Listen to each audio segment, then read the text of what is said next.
Hey, what's up guys? Welcome back to the channel. So today I wanted to talk to you about a few habits that I've started developing, which are inspired by millionaires and billionaires, which I think are starting to improve my life, and I think would be really useful for you guys to know about, and maybe you can implement them too. So the first of which is reading. Now reading is something that I used to do all the time as a kid. I used to read the Guinness Book of World Records over and over and over again until I had every fact and every winner of a Guinness World Record memorised. And my family used to often ask me what a certain record was and who held it, and quiz me on whether I knew them or not. And this is something that I think really helped me in my childhood and also at school, because I was very good at knowledge retention. I could memorise lists of equations, or I could memorise derivations of formulas very easily. But this is something that as I got older, I actually stopped reading as much. I used to read as much as 1 or 2 or 3 books a week, whereas now I rarely read a book a month. So I've started to set myself a challenge of reading a new book every single week, because not only does this help with my knowledge retention, but also it builds a good foundation and breadth of knowledge that you can apply in everyday life. So the thing that's fantastic about reading is that you can mix fact and fiction, so you can learn not only the soft personal skills from the fiction writing, but also from the factual writing you can develop your understanding of new concepts, which can supplement your learning in other areas of life. So some books that I've read recently that I'd really recommend are Rich Dad, Poor Dad, Nudge, and The Reason I Jump. So that all 3 of those are factual books, and I do think that they are very interesting to read, and they do cover a broad variety of topics. But I will recommend more books in future as I read more and I come across things which I think are worth recommending to you. So one fantastic resource that you can use for reading, which I think is often overlooked in today's society, is libraries. They're completely free at the point of access, and pretty much anyone has a library within a close distance to them, which means that you can go in, and even if you can't check books out for free, you'll be able to sit in the library and read the books, and so you can expand your knowledge whilst you're there. So that's one thing I really recommend, is signing up to your local library and just going through and registering and seeing if there are any books that interest you. So the second habit that I've started to develop is becoming a producer and not a consumer. So back when I was at university, I used to find myself in the evenings either playing video games for 2 or 3 hours or watching YouTube videos for 2 or 3 hours. And I realised that this was massively eating away at my productive time in the day. So what I've started to do now is make sure that every hour of the day is maximised as much as possible, which means that rather than consuming endless media through mobile phones or through the TV or through your laptop, I actually try to produce things. So I've been working on this YouTube channel for a while, and I'm starting to work on a new podcast, which hopefully I'll be launching soon. But these are all things which are productive, so it's all about switching that mentality from consuming to producing. What that also does is not only does it maximise the hours in the day, but it makes you feel like you've actually achieved something each day, and it's something that I find very important. And it kind of leads back to a military thinking, which is where you make your bed first thing in the morning. Now that doesn't exactly sound like it's the most producing or productive thing, but actually by making your bed each morning you accomplish your task, the first task of the day, every morning, and you start your day off positively. So that's what I've been trying to do recently, is produce as much as I can and reduce my consumption. One thing I will say about this, of course, is that at first, getting over the old habit of consuming all the time is very difficult, and it can take up to 2 to 3 months to form a new habit. So just stick with it, and if you are dedicated, you will be able to find yourself shifting more towards a producer rather than a consumer lifestyle. So the next habit I've picked up is spending more time focusing on my own personal growth. Now this is something that actually is quite neglected when you're young. You're so focused on getting the grades at school, and it's something that I think schools actually don't really teach you very well. But discovering who you are as a person, discovering your passions, your skills, is something that's absolutely vital for making you happy in life. So I've been spending as much time as I can outside of my producing time and outside of my quality time working on projects, trying to discover what I enjoy and what I actually like. So for me, I found that I really enjoy being outside. I love sports. So it's something that I've been trying to make time for in my day, whether it's an hour playing basketball or going to the gym and working out. I try to make sure that every day I have at least one type of outdoors activity. Of course, your thing may not be outdoors activities. You may enjoy reading, you may enjoy learning, you may enjoy teaching other people. And so what you can do with that is you can use those skill sets and develop those, and you'll find that that will return on your happiness. So you'll find yourself being more happy as you do the things that you enjoy more often. And it's something that I find is completely independent from all others.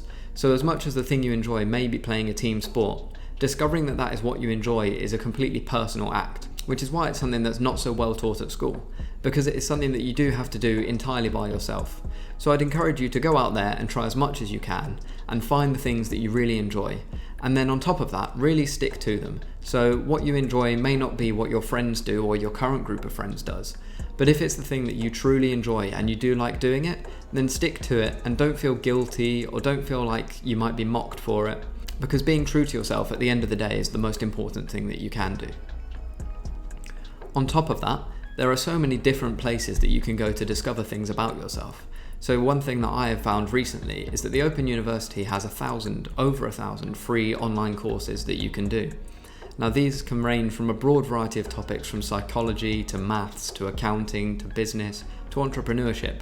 But they're all things that you can learn new skills, and you might discover something that you didn't know about yourself that you actually really enjoy. So I'll leave a link to their set of courses down below, but that'll be something that I think is really, really useful and might help you. So one thing that I've been doing to focus on my own personal growth, and I don't mean to sound woke, but is to meditate. Now I'm not talking about sitting there going like this and going for a few hours, but actually what I mean is just taking time to allow your mind to relax. So whether that is through reading or through going for a walk or listening to a podcast that you can just tune out to, having something that really lets your brain rest and digest the information that you've consumed that day is something I think is really important. And that's something actually that I've been inspired by Bill Gates' Thinkweek for. So Bill Gates, at least once a year, takes a week out where he retreats away from technology, takes some books, and reads for a week and lets his brain think through everything that he's been going through.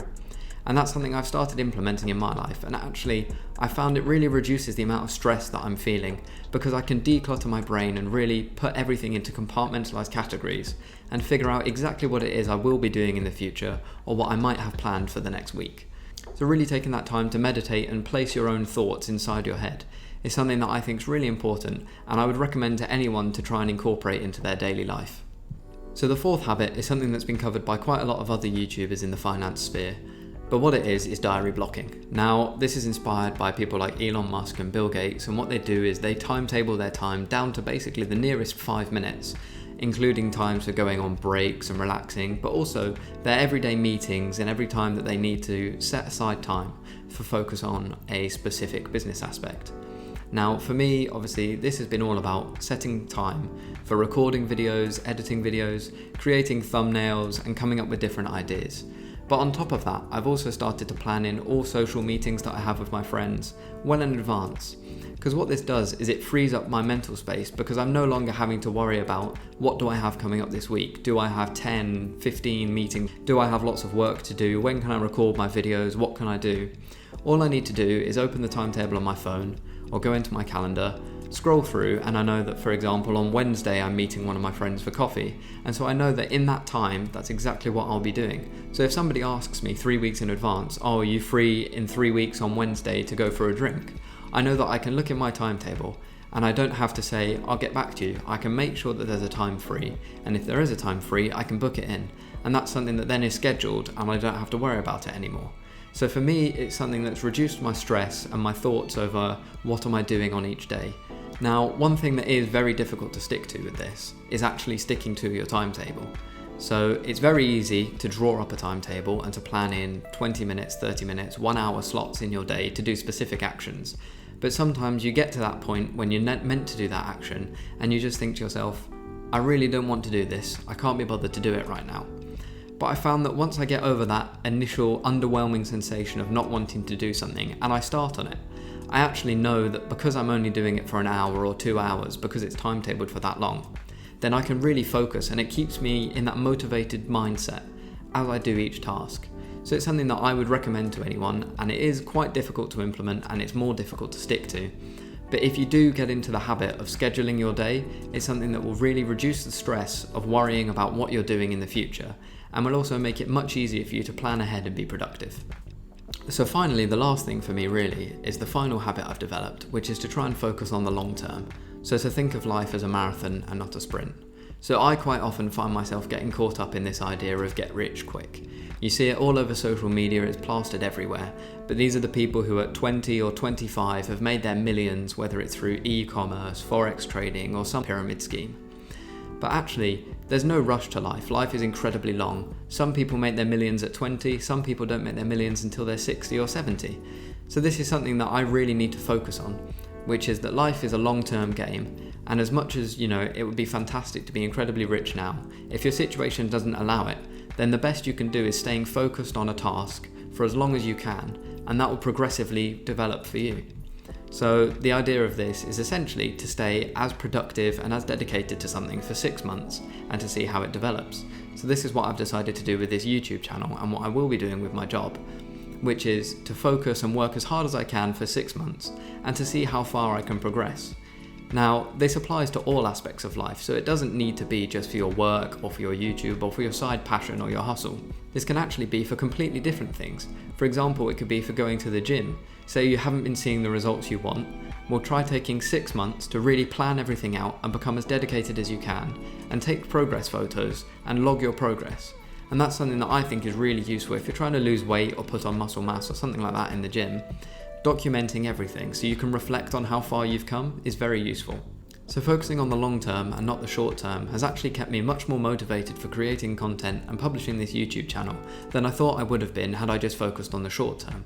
So one thing I'd add to that is that success isn't made in a day or a week or rarely even a month. If you look at some of the most successful YouTube content creators, they're channels that have been around for years and they've been very consistent at uploading and sticking to a schedule. And that's something that I think you should try to mirror in your own life to maximize your own performance. Additionally, that works in the business sphere, where if you look at companies like Amazon and Microsoft, they often went several years before turning a profit. And that's something that is worth reflecting on, is that you may not see the gains in the short term, and in fact it may not be profitable in the short term, but in the long term it might pay off, and so it's worth sticking to. So those are the 5 key habits that I've been trying to incorporate which are inspired by millionaires and billionaires. So those are reading, focusing on personal growth, becoming a producer and not a consumer, timetabling my day, and focusing on the long term. And I hope that those 5 things are useful for you and maybe you might incorporate them. If you have any other habits that you would suggest or that you think might be interesting, leave them down below and I'll read through and maybe I'll incorporate them either into a future video or into my own life. And of course, if you're new around here, please subscribe. If you like the video, hit the like button down below and I'll see you in the next video.